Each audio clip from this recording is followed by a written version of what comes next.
Tem sim, Carla. Eu acho que a gente, para poder explicar isso melhor, teria que descer um pouquinho mais para a educação dos filhos hoje em dia.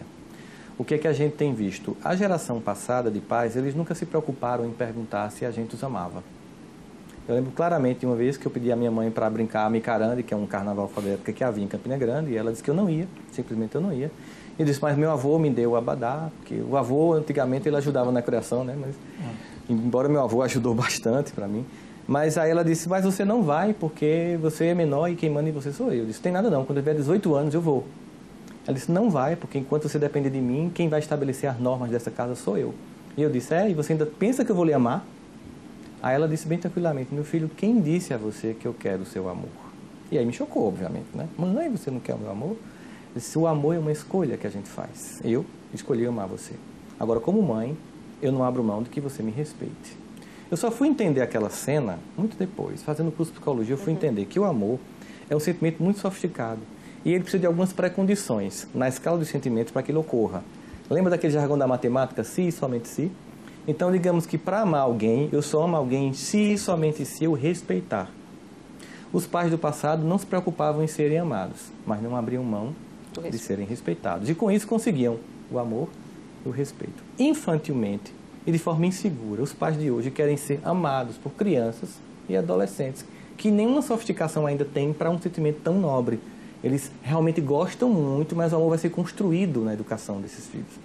Eles tentam ser amados, mas não se fazem respeitar. E ao final não conseguem nem o amor, nem o respeito. Como eles não criam filhos, eu não estou falando de todos, mas muitos, não criam crianças que suportam não, frustração, eu não vou dar, eu não vou comprar. Eles criam pessoas com incapacidade de suportar que a vida nem sempre é favorável. Mas será que alguns até não tentam ser diferentes? Até porque eles têm uma base diferente disso.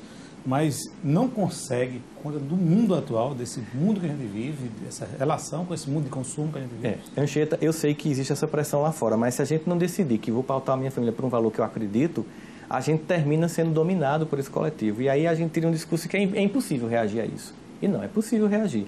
É óbvio que eu não posso educar o meu filho hoje como eu fui educado. Acontece que nós tínhamos um modelo de família que começou a ser questionado, que a gente chamaria de tese, família tese.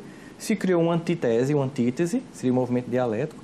Essa família tinha alguns valores que não eram legais, por exemplo, uma hierarquia muito fechada, pouco diálogo entre os filhos, o pai mal conversava com os filhos, a mulher não tinha espaço. Então se começou a questionar essa família, porque de fato ela tinha defeitos, mas ela tinha virtudes. Só que no pêndulo histórico, toda vez que eu questiono o modelo anterior para criar o novo, eu tenho uma tendência de jogar fora o que era ruim, mas também jogar fora o que era bom. Não aproveita as virtudes. Como a gente sempre diz brincando no comparação, é que como se desse um banho no menino, uma banheira, e depois fosse jogar água suja fora e levasse o menino junto, jogasse fora o menino. Então, aquela família hierarquizada eu abri mão. Aí eu vim para uma família que era repressiva, mas eu criei uma família permissiva. E hoje, a gente também está vendo que esse modelo não está lá, essas coisas. Houve ganho? Houve. Há uma democracia nas relações, a mulher tem mais espaço para poder no lar, os filhos têm diálogo com os pais, mas se perdeu o respeito.